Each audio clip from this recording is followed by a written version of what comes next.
Hey, it's Carly. Hey, it's Shmina. And we're Emotionful. I always have to look at you. Hey y'all, hey. Hey. I hope we have some new listeners, and if we do, even for our old listeners, what are we gonna tell them to do? Oh. Check out our Patreon page. I was like, what do you mean we don't tell people to do nothing? So yes, check out our Patreon page. We want to be able to give you guys exclusive content and exclusive goodies. If you are tuning in with us on YouTube, you can see Blue here. She wants an Oreo. She won't get it though. Cardi's little pup. So check out our Patreon page, and if you want to be able to support us in some way, doing it through Patreon is probably one of the easiest ways to be able to do that. You can pick a different tier, which is There's a different... 4. Excuse me. What? I don't know. I feel like that's gonna be like loud or something. It'll be fine. We'll listen to it. Anyways, also YouTube. If you watch us on YouTube, we highly appreciate it. Also subscribe, like our videos. And just share them with your friends and have them subscribe. Yeah, share. Please. As long as you like us. If you don't like us, don't share and say that you don't like us. Just leave it be. Yeah. So, Carly, how's your week been? Give us the latest 411. Ooh, I'm glad you asked. My week has been good. I am almost done renovating my guest bedroom to be able to rent it out, which... Yay! Yeah, that's exciting, because then hopefully I can... I don't know if people know, but I don't have a job right now. So when I also did this breakup, I also was like... I'm gonna quit my job and start my life all over again. For real, though. I was just... Anything that was not aligning with me, I cut it out, and that was my job, too. So, you know, I've been able to focus on this podcast, but I'm hoping to... get that room rented out until I find something else that lines up. Or if you guys make us famous enough, I won't ever have to work a day in my life. What do they say? You don't work a day in your life when you love what you do. Yep. That's how I feel being a therapist. Liar. No, I'm kidding. So I'm just, working on getting that situated and getting that all set up. What about you, girl? I live a very uneventful life. I work, I play with my animals, I hang out with my partner, and that's about it. So... Say one thing that you made for dinner this past week that you enjoyed. Ooh. That was new. Ooh, so I made a cauliflower. It's like cauliflower mashed potatoes. And on top of it, I had some chicken in a, mushroom sauce. And put that over the cauliflower mashed potatoes and then baked that in the oven. It was delicious and fantastic. That sounds delicious. She didn't give me any, though. She wanted some, but by the time I saw her, it was already gone because I ate it all. Rude. So, I made a big pot, too. But rub it in, girl. So, what are we talking about today, Carly? Boundaries. And how we're all bad at them. No. I'm bad at them. I'm learning to be better. Yes. They're hard. What do you think, how would you describe a boundary? Okay, so I'm going to generalize it, and I think that I would describe a boundary as something that's, you do for yourself, you may feel guilty about, you're doing it for yourself, and other people may get offended by it. For instance, if you ask me to hang out and I'm just like, not today, man, I'm just not feeling it, I'm going to feel guilty because, you're my friend, I don't want to, for me, it's like, I feel bad, I feel like whatever, and you may be like, damn, you don't want to hang out with me, and it's not that, it's like, I just maybe mentally am not at a good point today, or, But I feel like that definition is skewed more to the negative side of, I feel guilty because I set Because I feel like I'm generalizing that's what people, I think people who don't know boundaries, that's what they think it is. But okay, then let me think. The positive of boundaries is like self-respect and like healthy relationships. I think a healthy relationship in any form, family, friends, partners, you have to have these boundaries for your self-respect, for you're respecting them, I think, because the example that I gave, if I were to have hung out with you and I wasn't feeling it, I'd probably be boring. You'd probably get mad at me. Yeah. It probably wouldn't have been an enjoyable time. I don't know. Does that make any sense? It does, and I think, let me take a stab at it from a more, this is like super generalized on that.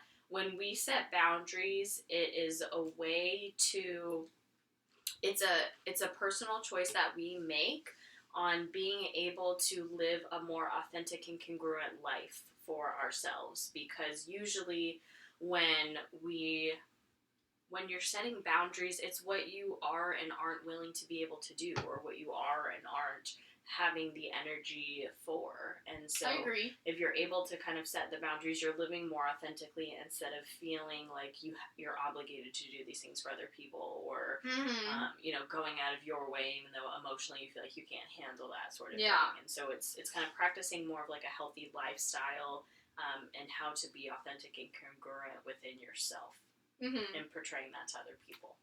See, but you're the therapist. You know how to explain that. I know, that's why I asked you first. So I think, but your example, it gives two different sides, because I think and we'll get into this, of when people start to set boundaries, if they haven't, they usually tend to feel very guilty, or they think the other person will be upset. And then on the flip side of it is, when you get very good at like setting the boundaries, like it feels really good for you, it's very positive, and it kind of helps with like your life sort of thing. So I think there is definitely a spectrum. Yeah. And we'll get into that a little bit later. Yeah, well, I was gonna bring it up now. Okay, we can do that. Well, I was just gonna give an example. For me, I feel like my breakup is kind of what made me realize I need to set boundaries, because I was letting people, quote unquote, walk all over me, because I wasn't saying no, whether it was with my relationship, at work. I would be like, okay, but then I'd be like, and be all pissed about it, whereas it was like, no, I should have just said no, because at the end of the day, it might have caused a little rift, but I would have felt better, so that's what I've noticed in like one example, so I'm now being better at setting boundaries. And I think once you start getting good at it starts to come easier, and you don't feel like that guilt that you do in the beginning when you're first learning boundaries.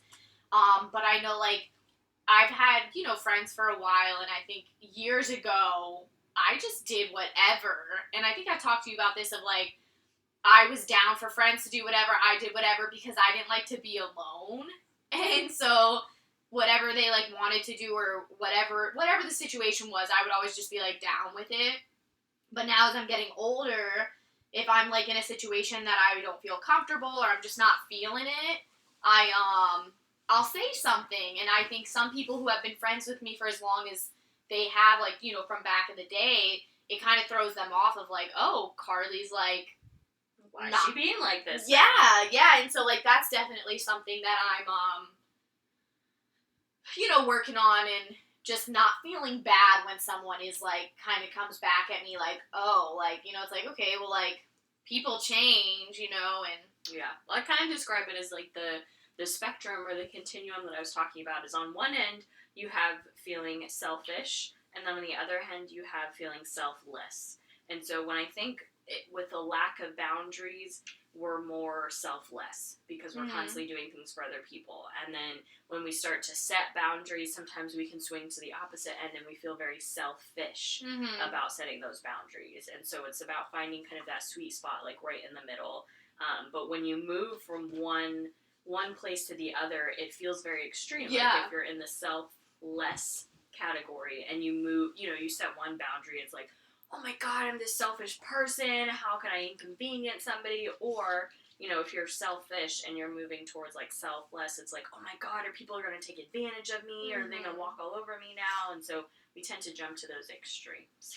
And I think that, like, when someone who is not good at creating boundaries starts to do so, I think you start to realize how exhausting it was to not have boundaries. You know, like, I just think, like, you don't, I mean, some people may realize that they're tired and stuff, but sometimes you don't realize it because it's just what you've always been doing, and then, you know, if you're, like, if you have a therapist or maybe your friend points it out, sorry, my freaking nose ring is super itchy, if your therapist or maybe a friend even points it out and then you start to, like, reflect on it, I think that's when you start to realize, like, wow, like, I am tired, like, whether it be physically, mentally, emotionally, however it is that you're not having those boundaries. Do you think that now, like, the breakup, you quitting your job, like, all of these things have been impacting you so much because it's, like, this compound of a lack of boundaries that you've set throughout your life, and so now at this point, like, your mind and your body are like, we're tired, we're done, and that's also kind of a component to why you've been feeling this way? Yeah, I think that, like, I think my lack of boundaries, became very known and aware to me is that, I don't know. Yeah, aware or have that insight.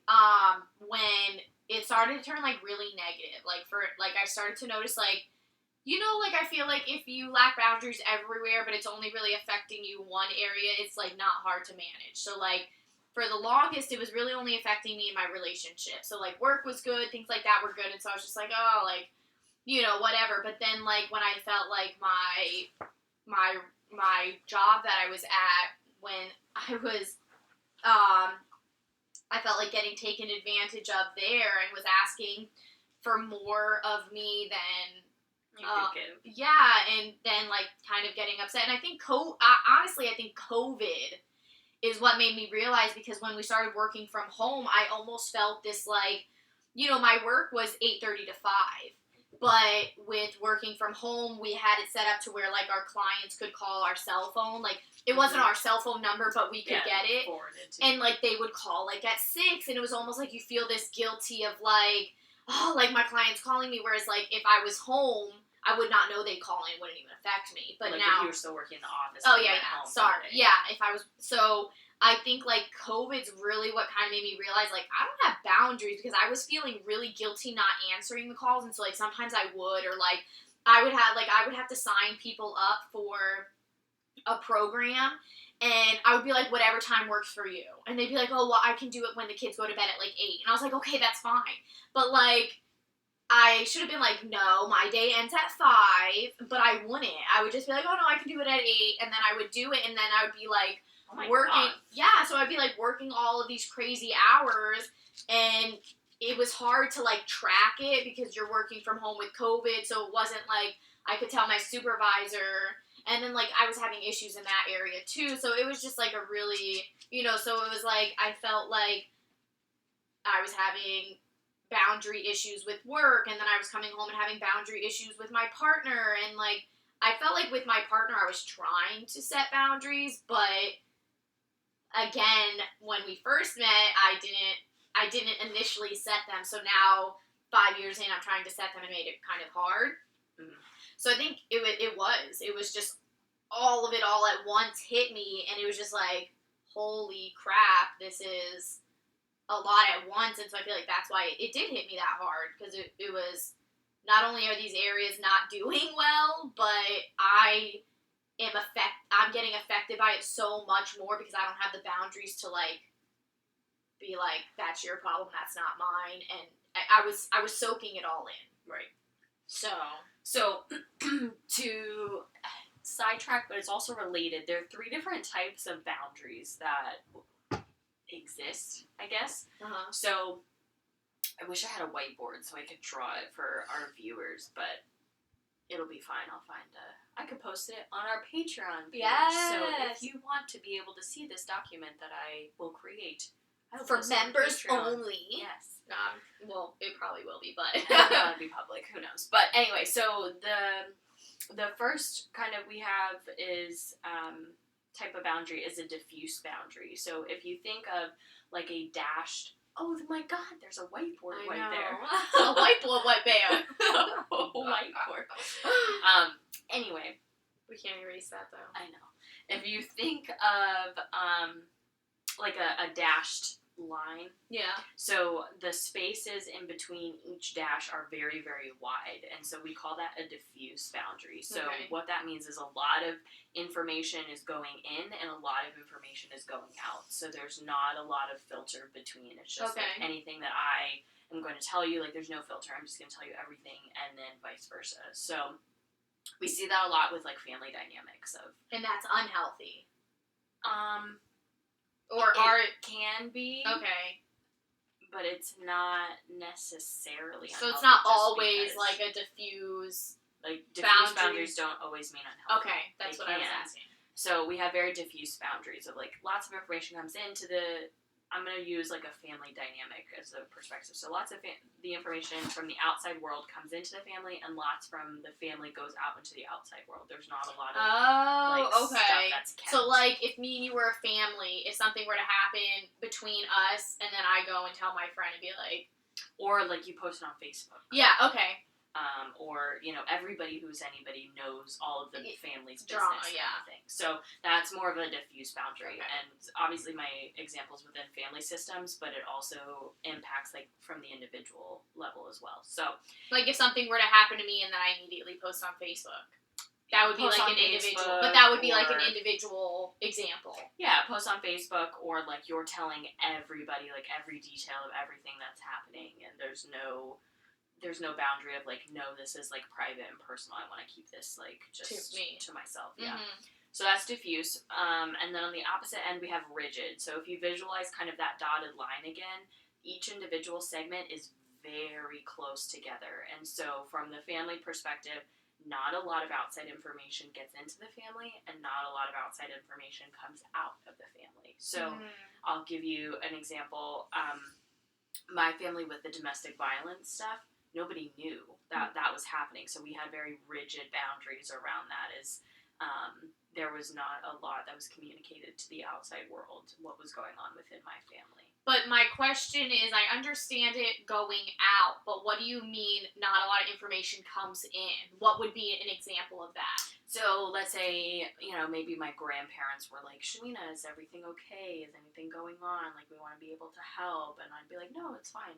You know, but that's fine. Okay, but for me, I feel like that's information not going out. But what I don't understand is, what would information not coming in? You said it's very restricted on information coming in. Okay, I understand what you mean then. That the family would be more like isolating to themselves instead of like going out and being very like social. Like they keep to themselves. Okay. And so it's not like they're not. You know, there's not a lot of interaction from kind of the outside. It's like very like the family's very tight knit, and that's their circle, and that's it. Okay, so then I have a question. If someone were to, I don't know if I want to make sure I understand correctly. Say this is back when you were in high school. Obviously, I understand you saying, like, what's happening inside the family is not, no one else is knowing about it. But then coming in, would an example be like, okay, someone in school asked you how your mom is doing, but that information doesn't get to your mom? Would that be an example? Because it's kind of like you're like you don't bring it in that someone's asking about her. Or no? It's more of just like isolating, and they're not. I think it could be that, and you know, yeah, I think it would be more rigid of like, I would handle that situation. I wouldn't be like, Mom, so-and-so's asking about you, or this is what I told them. Was that okay? Like, that they knew that information or something like that. So, yeah, I think that could definitely be an example. And then, let's see. So we have diffuse, we have rigid, and then it's like in the middle. A normal, neurotypical, we'll say, kind of just what's normal? No, I'm kidding. I know. I hate that word. I hate that word. So my normal is in quotation marks, or like average. I don't know. Yeah, we can do average. That'll be fine. And that's kind of like even space. So like there's enough information kind of coming into the dynamic as much as there's like going out. It's like an input-output sort of thing. So it's not this huge overflow, like everybody knows everything, and it's not this huge, like, we've locked our borders. Yeah. Nobody comes in, nobody goes out sort of thing, but kind of like this healthy balance between the two. And those are all in relation to boundaries? Yeah. Okay. So, yeah. I mean, because I'm still learning about boundaries, and I think that what you had said before all of that, of like when you don't have boundaries or if you have too many boundaries and you're trying to learn, you do kind of go from one extreme to the other, and you're trying to find like that happy sweet spot that works for you. For me, really what I'm noticing that's kind of like is like people's reaction, because like how you had said, because you've known me for, almost 10 years. How old am I? 27? Yeah, 10 years. 11 years. Goodness. So you knew how I was then. I didn't have boundaries, but at that time it didn't affect me. But I think as I'm getting older and stuff, it is. And it is, like, I'm having, some people who are, like, I think for the most part, my really close friends who know what I'm, like, going through, like, I mean, obviously I'm sharing with people, but this is a boundary. You guys, I feel like I'm very transparent for the most part, but, obviously you're not here every single day. I don't call you guys I don't know you guys, so, I can't call. But with Shamina, it's different, and so I lost track of what I was saying, but, I was saying, like, my close friends, I think they're very understanding of, like, me kind of going through this phase of, like, learning me, and I feel like the boundaries are coming with me wanting to learn myself and get that. So it's not real. I mean, I guess I am focusing on boundaries, but it's almost like it's a natural thing of me putting myself first now. And so me not feeling guilty if someone were to be like, let's go out, and I'm just like, oh, not really feeling it, But, and like you said with like the dots thing, there's a time where you kind of have to be like, okay, like, I need to do this. Mm-hmm. So, yeah, boundaries are weird, though. How do you think you learned about boundaries? Or, like, how has your family impacted what boundaries look like for you? Well, I think with my family, we don't really have boundaries. I love my family, but I think that, like, I don't think we have a lot of boundaries. And so I think then I never really, like, it was just like, that was it, like, it wasn't weird or not normal or whatever word we want to use. And I think that's the example of, like, it wasn't unhealthy. Mm-hmm. It wasn't like, oh my gosh, like, we're being neglected or anything like that, but... Right, but then I think when I, like, moved out and went to college and stuff, and then, like, was, like, developing who I was as an individual, coming back home, like, on the weekends, it's no biggie, but, like, since I've been with my parents for 3 months, it's like, whoa, like, like, if I just want to have, like, a day to myself, like, that's not a thing. And, like, so that's where it's torn, because I love my family, like, they're always so emotionally supportive, and, just in general, they're very, very supportive, and, like, that's why I chose to move back home. I had the option, and so I took it, but there are some days where I'm like, dang, like, I wish I could be back in my space, because, like, it's my space, but also, if I want to sleep in till 9, it's not like, oh, well, like, it's like, yeah, like, I just want to, like, I'm tired, I want to sleep in and have that, like, self-care. So, I think that's how I see my families. What about you? I mean, we know about, like, your past, so, yeah. Would you say it was, like, what was it, rigid? I definitely think it was rigid, because my grandparents even used to say, like, we had no idea that was happening. Like, 10 years, we had no idea. Like, we must have been pretty damn good. Yeah. Like, selling it or whatever. Like, we deserve an Oscar or something. I was gonna say cheers, but I was like, that's not really appropriate. So, I think as a family dynamic, it was very rigid, but within particular relationships between family members, it was different. And so there may have been, like, more fluid or, like, diffuse boundaries within kind of the family dynamic sort of thing. But, well, I want to cut you off because I think that I see it. Like, if I'm looking back on your relationship, I think you and your mom in high school had a very diffuse boundary with each other. Yeah. And then, but then, like, as the whole together, it was rigid. Yes. Yes. And then I think between my brother and I, it was... I think we were just more disconnected at that point. Like, he was off. He was going to college. I was still in high school. So it was just kind of like that transition period. But I think now that we're older, we have a much closer relationship and our boundaries are more... average? Yeah. I think so. From what you tell me.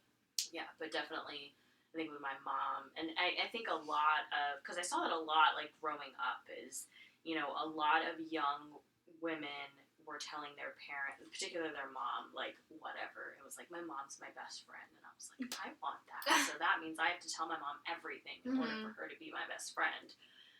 Because I wanted, like, that close relationship. And I was like, I learned later in life, I was like, no, that doesn't entirely work that way. So. That's so funny, because I feel like I was the opposite. I feel like in high school and stuff, I didn't tell my mom stuff.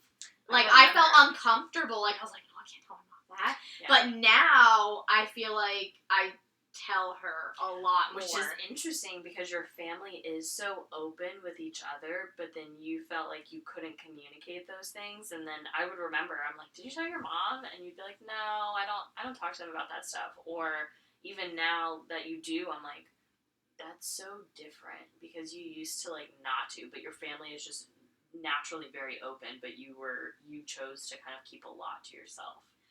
Yeah, and I felt like when it came to, like, relationships and stuff, I kept a lot to myself. Like, I don't know, I did not feel everyone knows I've made it clear that, like, my ex was, like, my first real relationship, and I was 21.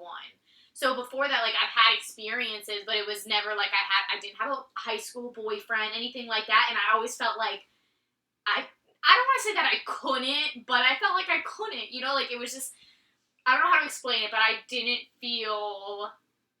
just felt weird, like, no, like, like. Well, and I think, because I told my mom a lot, but there was still, like, certain things I was really nervous to present to her. Like, I can remember when, I want to say I was in middle school, and I had really, like, thick eyebrows. I remember you telling me this story. And I wanted my eyebrows waxed, because I was like, that was the thing that we did. It was like, oh, we go get our eyebrows waxed or whatever, and I would just, like, pluck them, and I was like, I don't like the way that they look.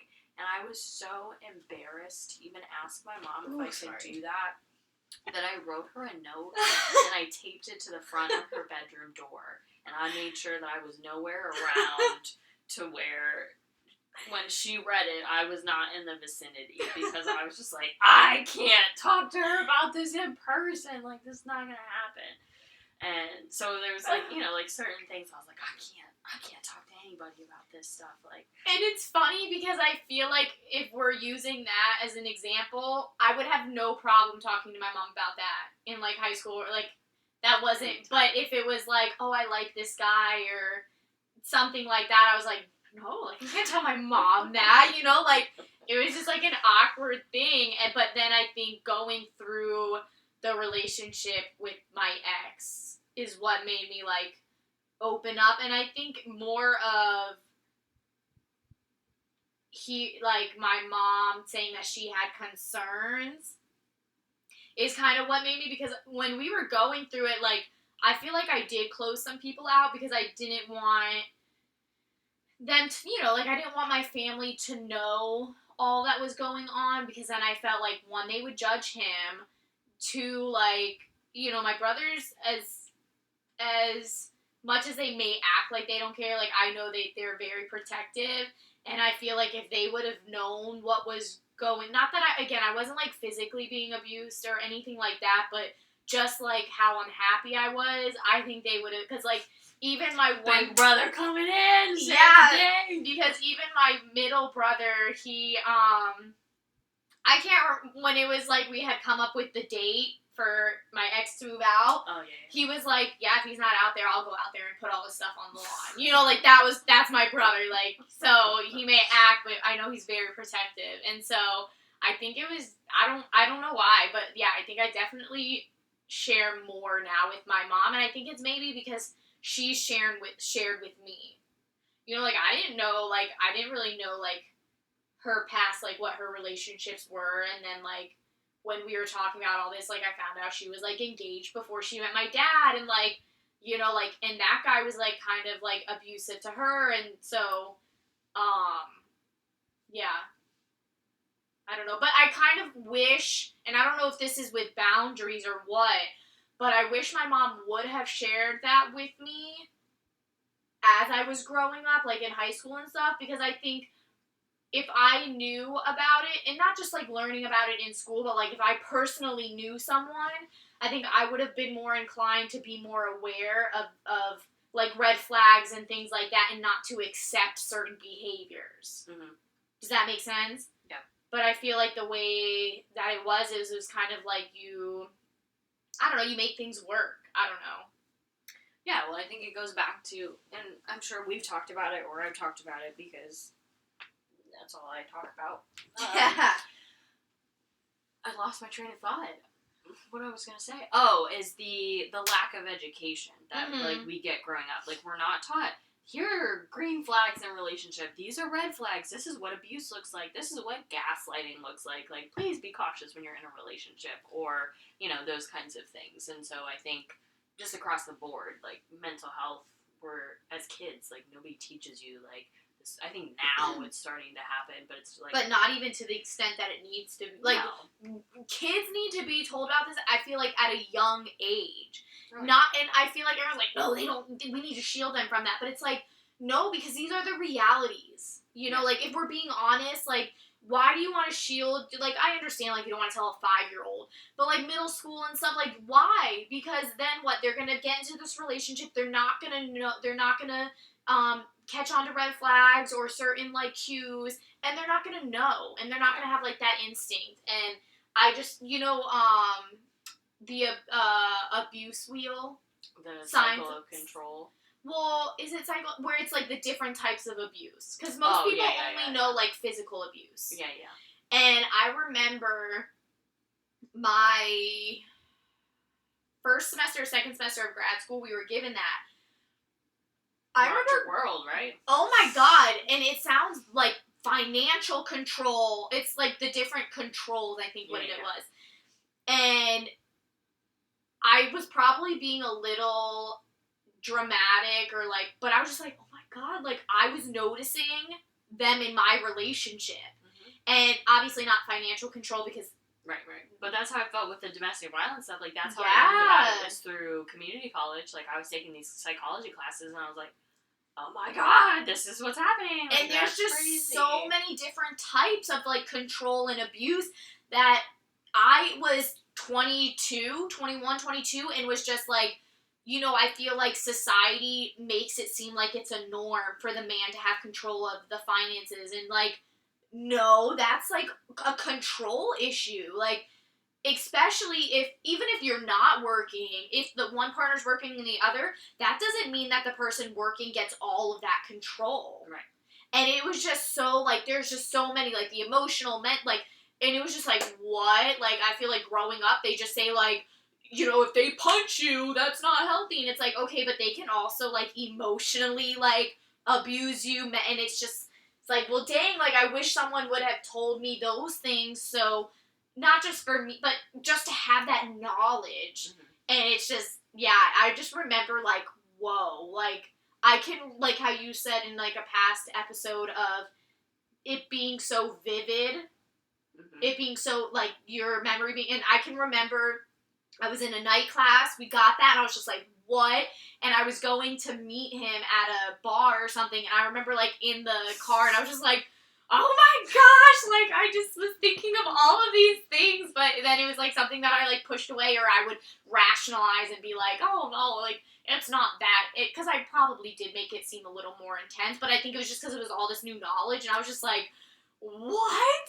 So, yeah, I think I'm all for everyone learning, because I've had a conversation of, like, women taking, or men taking good women for granted in relationships. Like, the woman will be really good for the guy, and he'll just take that for granted, and then when she walks away, like, then all of a sudden he realizes. But it's both. Like, it doesn't matter if you're female or male. It's if you're a good person, and then your partner, whether they're female or male, they may take you for granted, and it's like, I know that we have in the past episodes, like, generalized, like, oh, men struggle.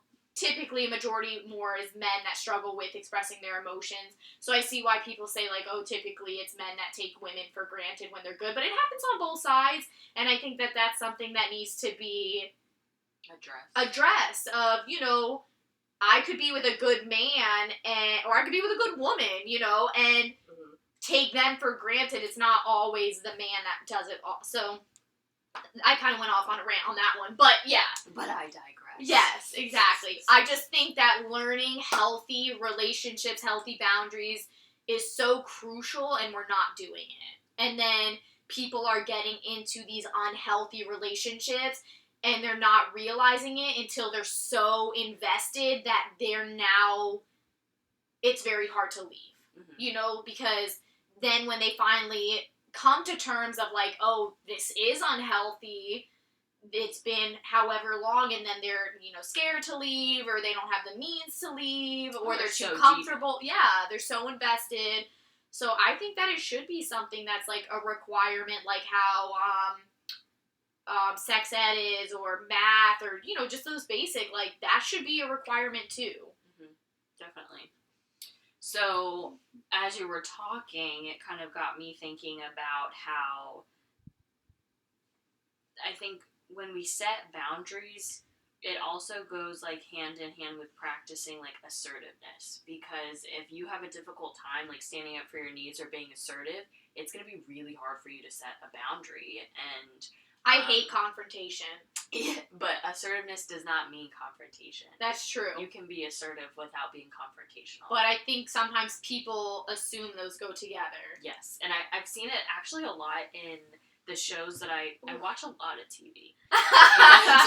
And in these shows that I've been watching, I've been noticing that there's kind of been this shift with the female characters of how when they get interrupted, whether in this specific, like, gender-specific scenario, it's usually a female talking, and then somebody who identifies as male, they interrupt them, and the person who identifies as female will say, I was talking. And so that's not necessarily confrontational, that's being assertive. Like, I was talking, let me finish. And that's also setting a boundary, because I think, you know, it's easy when somebody, you know, interrupts us and we just, like, let it go, and it's like, all right, I'll just let them talk, or I'll let them talk over me, or what have you, and saying, like, no, like, I was talking. And so I've seen that a lot more in the media recently, of that being portrayed in the shows that I watch, which has been interesting. So deep breath, that was a lot. But anyway, you know, I think it's really difficult for, kind of going back to what we had talked about earlier, that when we try to set boundaries, there's usually a lot of guilt that comes up. We don't want to upset other people. We don't want to make other people feel bad. And if it's kind of a unhealthy dynamic, or you haven't set boundaries, when you start to, other people tend to get upset. Because it's like, why are you doing this? Well, they take it personally. Or they get angry because now they're not getting what they want, and they previously did. Yeah. And so I think it even kind of complicates, and that's why I tell my clients all the time, if it's, like, an unhealthy dynamic, and they're like, why are they continuing to, like, push back, or there's so much more conflict now? And I'm like, well, one, you're changing the relationship dynamic by setting the boundaries, and, like, relationships want to be at homeostasis, at, like, equilibrium, but, like, now you're shifting that balance, and so you're throwing everything off. But also, I tell my clients all the time that, you know, if it's an unhealthy dynamic, that you're doing a good job if you get pushback, because the other person is not okay with you setting that boundary, and it speaks more about them and how they handle boundaries being set Than you. And I think it's funny because I'm trying to learn to be better with setting boundaries, but accepting I don't know if I've had an issue. I might have, but with you said, I'm trying not to take any feedback personally, because I'm trying to remember that if you tell me something, you're not telling it to hurt my feelings, you're telling it to help you, So I feel like with me and you, I think that we have a pretty healthy relationship, because I think that you're pretty understanding if I have an issue, and I think that we're pretty good at, making each other aware of how we're feeling, and I think that we're doing a good job of.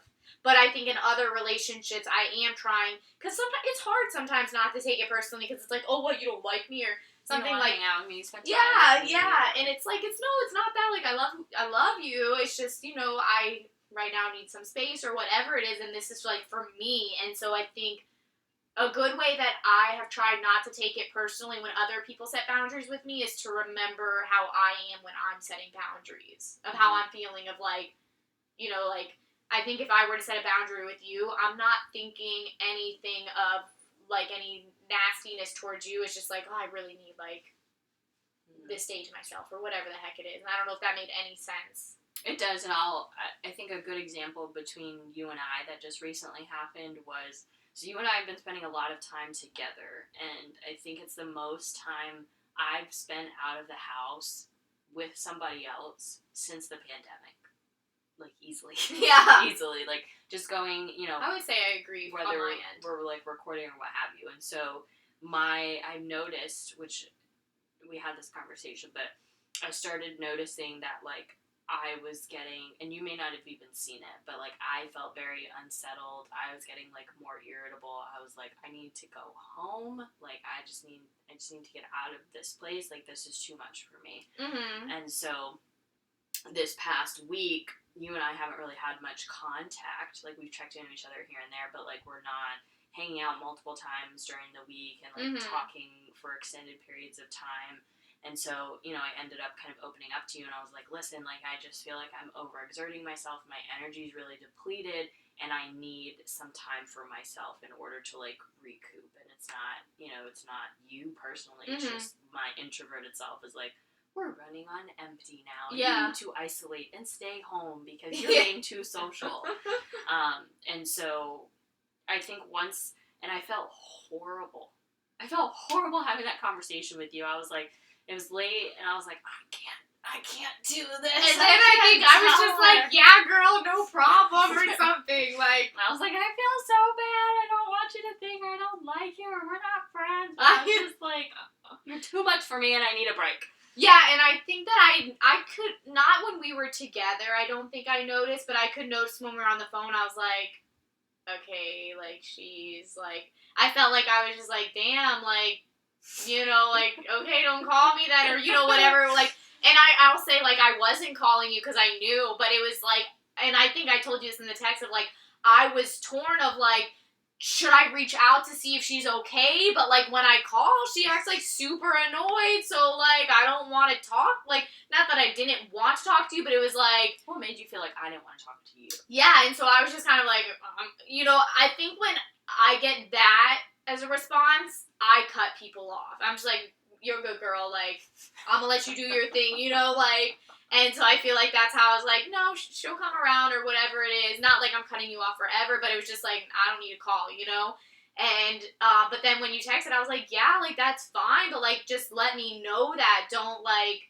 sit on it. Yeah, because, like I said, like, I think I even had made a comment in one of our phone calls. I was like, you're just acting, like, frustrated when we're talking. And then I think you were like, oh, I'm just tired or something. I was like, okay, like, and I was like, all right, let's talk to you later. And it was like, okay, and it was just like, this isn't just me personally, is I'd rather someone be like, yo, like, I'm just, like, really tired lately, like, I need some space, I probably won't reach out, and I'd be like, cool, bet.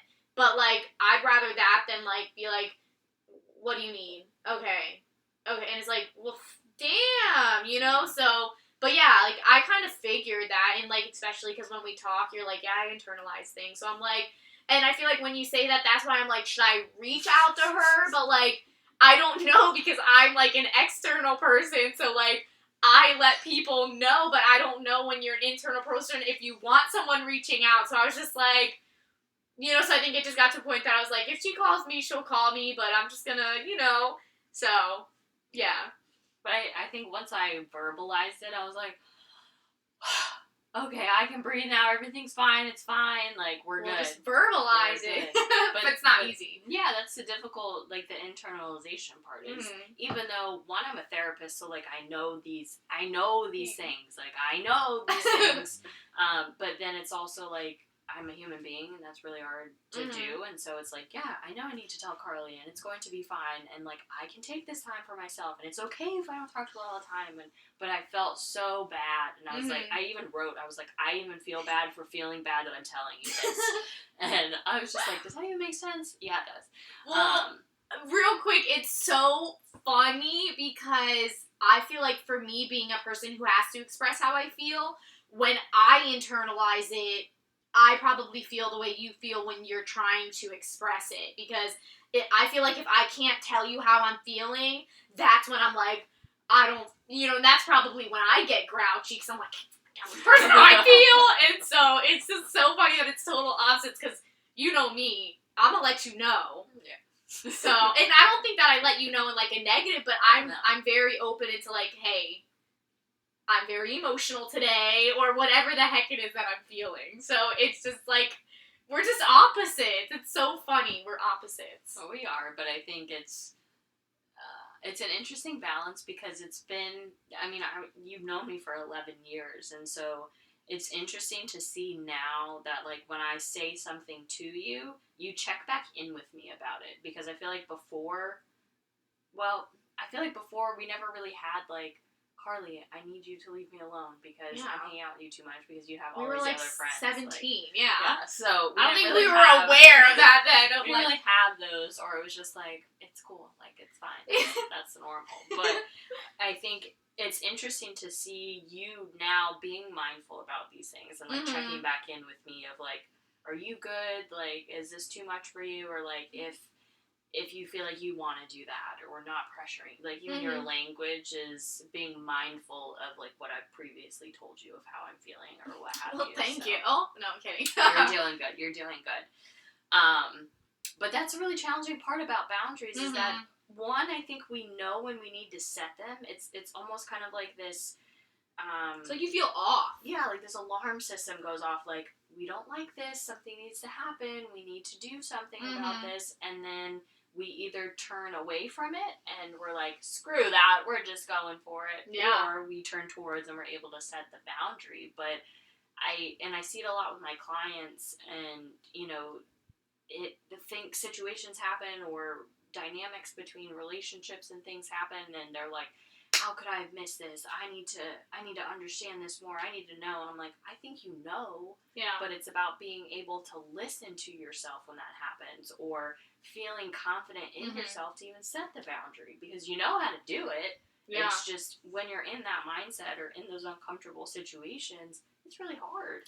Well, I think especially when you're new to boundary setting, I think whatever choice you choose is going to be difficult. So whether you choose to ignore that off-balance feeling that you're having and just continue to allow this to happen doesn't feel right, but also again, if you're new to boundaries, setting that boundary can be hard too. So I think when you're in that position, either choice you choose, you kind of feel like torn, because I feel like I've had many instances in the past couple months of, you know, you feel guilty allowing it to continue happening because, you know, you're not feeling 100%, but you also kind of feel guilty setting that boundary because that person's maybe not used to it, and like you had brought up earlier of, like, they take it personally or however that goes, so. And then I think that if you're able to set the boundary, then the difficulty now lies in maintaining it. Because it's like, you could say something once, but it's really easy to, like, go back on your word, or just, like, throw it out the window of, like, okay, well, I at least said it, and then if they don't do it, then we'll kind of see. And I think that's also the really challenging part, because it's almost very monotonous and mundane of like, you have to repeat it and you have to make sure that other Especially people in the beginning. yeah, like, nope, this is the boundary that I set, or like, nope, this is what's happening, or this is. Yeah, and I'll say, when you said that, it made me think of with my ex when when we were not together but we were still roommates. I had told you how, like, in the relationship, I didn't really set boundaries, and then I feel like me starting to set boundaries is almost what caused, like, the ending of our relationship to an extent. Like, obviously there were things, but it was me no longer allowing that treatment, and then kind of my ex being like, whoa, like, this is what? Yeah. But I remember, like, one boundary that I specifically, like, remember setting is, like, I was just like, hey, I feel really uncomfortable with, like, us still, like, hugging and touchy and things like that, and you doing things for me. It just makes me feel bad.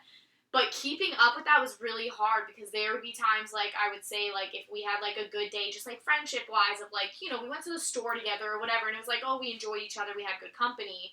But then it was like, when we got home, it was like, I would be on the couch, and then all of a sudden, like, he would come and, like, try to hug and cuddle me on the couch, and it was like, I feel awkward, like, but it was just, like, I'd be like, yo, what are you doing? And it was, like, maintain that, because it's, like, it's something that someone has to learn. You can't tell someone and expect them to get it immediately, but I just felt like, oh, God, I have to do this again, and it would make me feel bad, because it was just, like, you feel like you're, like, hurting their feelings or something. So then, like, I would do it, then he would take it personally, I would feel bad, and I'd be like, okay, a hug, and he's like, no, I don't want to, and it was just like, and I know that I shouldn't have done that, I should have just, like, let it be, but I was feeling so guilty that I was like, okay, like, do you want a hug, like, I'll give you a hug, but, so, yeah, it's hard. It is, because we don't want to make other people feel bad, and that's not the point of setting the boundary, but it's, again, kind of going back to, like, feeling authentic within yourself, and that we can feel when we're being incongruent, and how to, like, align those, and recognizing, kind of separating yourself from the guilt, because you're not the problem at all by being able to set the boundary. And so you're going to disappoint people in your life, you're going to hurt people, you're going to make them angry, you're going to upset. And so if we tiptoe around not doing those things, it's exhausting and it's frustrating, because you constantly have to be, like, on your game all the time of, like, okay, well, I want to make sure I don't get this person upset by saying, like, X, Y, or Z, instead of, I'm going to make them upset, and that's a healthy part of a relationship, and then we'll come back together, and we'll process, and we'll heal, and it's going to be good. And it's funny, because I feel like I'm so, you know how you say you can kind of go from extremes, and so I feel like I'm kind of at this extreme now of, like, me, like, not, like, talking to anyone specifically, but I am starting to talk to, like, new people, but I'm at this point where I'm like, this is me, this is who I am, you take it or you leave it, and I'm just, like, like, and I don't know if that even is, like, in a boundary extent, but it's, like, I now am, like, I'm not going to give up any part of who I am to please you as like, because I've just seen how negative that can turn, of, like, like, obviously there are certain things that you're not going to, like, do on your first date, but it's also, like, I'm not going to do certain things to impress you that's not me being true to myself, because later on it's just going to kick me in the butt. And I've seen that happen, of, like, when me and my ex had met, there were certain things that I did that I was like, I would never do that. Right, like, you compromise your boundaries in order to be liked by this person. Yeah. Which I think we do all the time, especially in the beginning of relationships. Yeah. And so I think, so I think that that's definitely, like, I would say like, phrases of, just joking around or something, like, if I got mad, I'd be like, suck my dick, And I remember my ex was like, I don't like that. And so I was like, oh. And, like, so I stopped saying it, but I'm like, suck my dick, like. Like, I know that's not a good example, but you know what I mean, like. Yeah, so being mindful of his boundaries, and that he didn't appreciate what was happening. But it made me, whereas I think I should have just been like, you know what, I don't think that we mesh, like, in that sense, but instead it was like, Blue, come on, man. But I think it was more of, like, I was trying to put up this front of, like, this, like, prim and perfect, like, person. I'm like, that is not me. If any of my friends can vouch, I'm not that girl. Mm-hmm. So, you know, it's just like, I don't know. Well, it felt, again, like, I don't know, I know I say this all the time, but, like, inauthentic to who you actually And it does. are. It was like an act. Yeah, and I feel like I feel like that's what led me to, like, the breakup, is I felt so out of tune with who I was. It just got so strong. Like, the feeling was just so strong. And I'm sure that was just 5 years of building up. Yeah. But the feeling was just like, this is not who I am. And so I feel like that's why, like, right now I really want to take that time to figure out who I am again and, like, be so confident. And, because, you know, before I met my ex, I feel like I was, like, you were living your best life, girl. yeah, but I was very confident in who I was. Yes. You know, like, yeah, so. I would agree. So, anything more you'd like to add?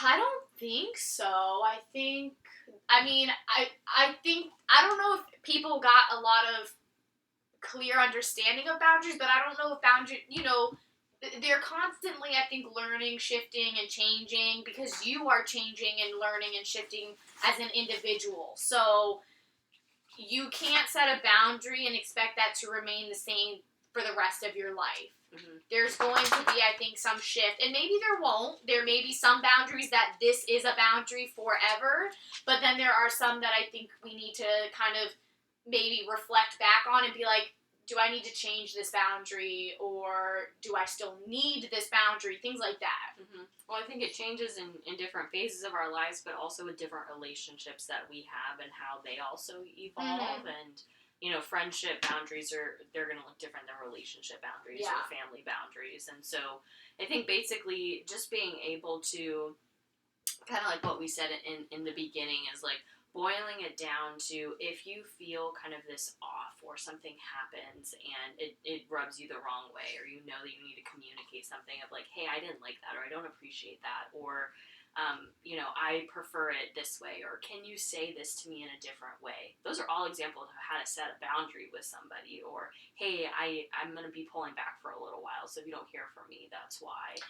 And I think you make a good point when you say that, because you don't have to be mean when setting a boundary. Mm-hmm. And because I know you'll feel, you know, I don't know if you will, but sometimes people feel guilty when setting a boundary. But you can say it like, hey, like, for my own well-being right now, I just need some time by myself, nothing against you, or however it may look. But, you know, a boundary, some people do.